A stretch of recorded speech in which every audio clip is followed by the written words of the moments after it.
Students, आज हम लोग विश्व की दो भिन्न शासन व्यवस्थाओं की तुलना करेंगे। एक है डेमोक्रेसी और दूसरी है डिक्टेटरशिप।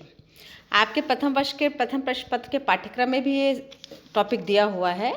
मैं उसी संदर्भ में आपसे परीक्षा उपयोगी दृष्टि से भी इसे स्पष्ट करूंगी। लोकतंत्र के बारे में अपने पूर्व के लेक्चर्स में आपको स्पष्ट कर चुकी हूँ कि लोकतंत्र वस्तुतः वह शासन व्यवस्था है जिसमें जनता की प्रत्यक्ष अप्रत्यक्ष सहभागिता से सरकार का चुनाव किया जाता है। सरकार जनता के प्रति उत्तरदायी होती है और सरकार इस प्रकार से नियमित अंतराल के बाद में परिवर्तित की जा सकती है कि वो अधिक प्रभावी और कुशल सरकार को आने का मौका दे सके। लेकिन इसके बिल्कुल विपरीत जो एक दूसरी व्यवस्था होती है उसे हम अधिनायकवादी व्यवस्था बोलते हैं, जिसमें शासन तंत्र, शासन की समस्त शक्तियाँ उस व्यक्ति के द्वारा, उस समूह के द्वारा, उस वर्ग के द्वारा प्रयोग में लाई जाती हैं जो न्यूनतम जन सहभागिता को अपने जो प्रक्रिया तंत्र है उसमें स्वीकार करता है। वस्तुतः जहाँ लोकतंत्र स्वतंत्रता में, समानता में, न्याय में और व्यक्ति के मौलिक अधिकारों में विश्वास करता है, जहाँ वो ये मानकर चलता है कि व्यक्ति इम्पॉर्टेंट है और जब तक व्यक्तियों के इस समाज को बराबर अवसर नहीं दिए जाएंगे, बराबर सुविधाएं नहीं दी जाएंगी, तब तक हम एक समतामूलक समाज नहीं बना सकते। और जब तक समतामूलक समाज नहीं बनेगा, न्याय पर आधारित समाज नहीं बनेगा, तब तक दिए गए मौलिक अधिकारों का भी वो उतना प्रयोग नहीं कर पाते। तो लोकतंत्र इस तरीके की संरचना विकसित करता है, इस तरीके की परिस्थितियां निर्मित करने का प्रयास करता है जिसमें व्यक्ति का अधिकाधिक विकास हो सके। लेकिन इसके विपरीत जो अधिनायकवादी व्यवस्था है वो टोटलिटेरियनिज्म पर आधारित होती है, सर्वाधिकारवाद पर आधारित होती है, जिसमें एक व्यक्ति, एक शासक, एक तंत्र या एक वर्ग में शासन और शक्ति की और निर्णय की सारी जो शक्तियाँ होती हैं, सत्ता होती है, वो निहित होती है। तो इसमें व्यक्तियों के स्थान पर उस शासन सत्ता की प्रमुखता ही महत्वपूर्ण मानी जाती है। फलतः क्या होता है कि लोकतंत्र की तुलनात्मक दृष्टि से हम देखें तो यहाँ पर लोगों को कम से कम स्वतंत्रता और कम से कम अधिकार दिए जाने का ध्येय रहता है या लक्ष्य रहता है। क्योंकि आप जैसे ही व्यक्तियों को बहुत अधिकार और स्वतंत्रता देते हैं तो व्यक्ति क्या करेंगे, लोग क्या करेंगे, अपने अधिकारों का प्रयोग करेंगे और जो स्थापित तंत्र होता है उसकी आलोचना करेंगे, उससे प्रश्न पूछेंगे, उसको और अधिक उत्तरदायी बनाने के लिए कहेंगे। इसकी संभावना आपको लोकतांत्रिक व्यवस्था में, लोकतंत्र में अधिक अच्छे से देखने को मिलेगी कंपैरेटिव टू डिक्टेटरशिप और अधिनायकवादी व्यवस्था। सेकंड जो पॉइंट मुझे बहुत महत्वपूर्ण लगता है कि जब लोकतंत्र व्यक्ति को स्वतंत्रता और समानता देता है तो व्यक्ति स्वशासन करता है, अपने आप को अनुशासित करता है और उस प्रक्रिया में जो उसी के विकास के लिए बनाई गई है उसमें भागीदारी करता है। फलतः क्या होता है, जब व्यक्ति की सहभागिता होती है तो व्यक्ति में एक प्रकार का विश्वास उत्पन्न होता है। एक एक व्यक्ति के विश्वास से एक सामूहिक चेतना उत्पन्न होती है, एक नागरिक चेतना उत्पन्न होती है और ये जो नागरिक चेतना उत्पन्न होती है ये सामूहिक पार्टिसिपेशन को, सामूहिक सहभागिता को बहुत अधिक महत्वपूर्ण मानती है। और इसीलिए जो लोकतांत्रिक प्रक्रिया में चुनाव होते हैं उसको एक सबसे बड़ा उत्सव माना जाता है लोकतंत्र का। क्यों?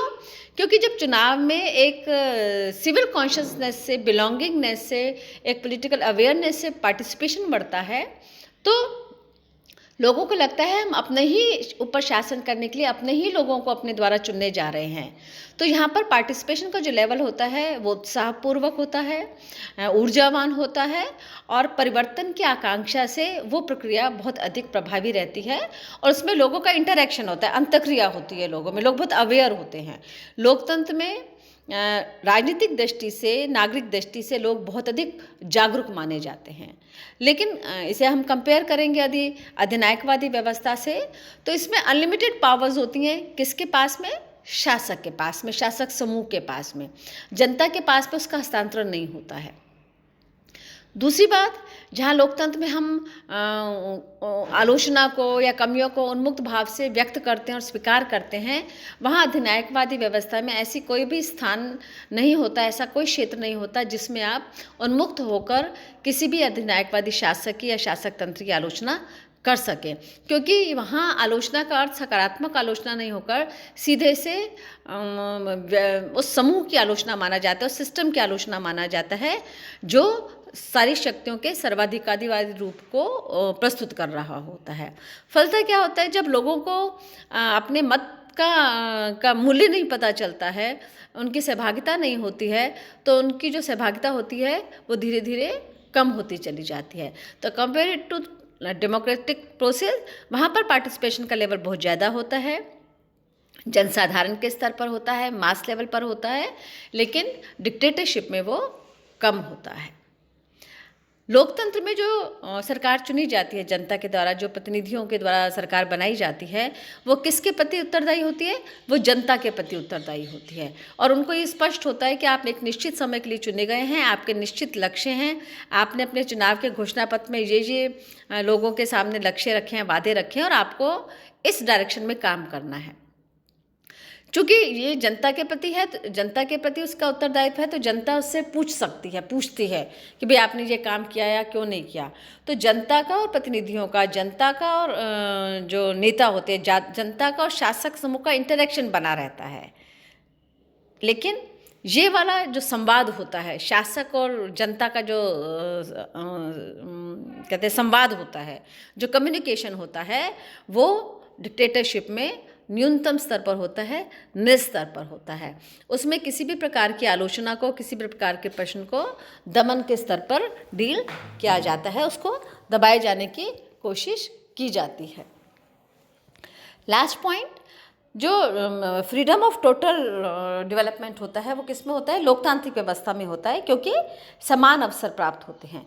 समान अवसर प्राप्त होते हैं तो लोग अधिक उस राजनीतिक प्रक्रिया में भाग लेते हैं, और इस राजनीतिक प्रक्रिया में अधिक भाग लेने के कारण उनका एक उदारवादी दृष्टिकोण विकसित होता है, जो लोगों में एक प्रकार का इमोशनल कनेक्शन को बढ़ाता है, जो उनके राष्ट्रवाद का आधार बनता है। लेकिन ये राष्ट्रवाद कैसा होता है?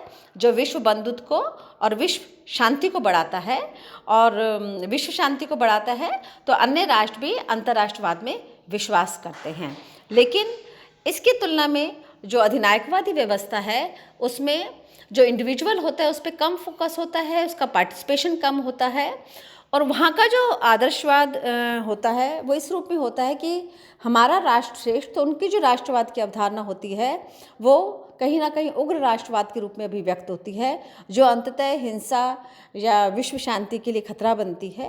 इसलिए डेमोक्रेटिक जो संरचना होती है, डेमोक्रेटिक जो गवर्नमेंट होती है, डेमोक्रेटिक जो कंट्रीज़ होती हैं, उनका कम्युनिकेशन, उनका आपस में इंटरेक्शन बेटर माना जाता है बनिस्बत डेमोक्रेटिक एंड डिक्टेटरशिप के, क्योंकि दोनों के फॉर्म ऑफ गवर्नमेंट में डिफरेंस होने के कारण उनके जो बेसिक स्ट्रक्चर और बेसिक वैल्यूज़ हैं उसमें अंतर होता है।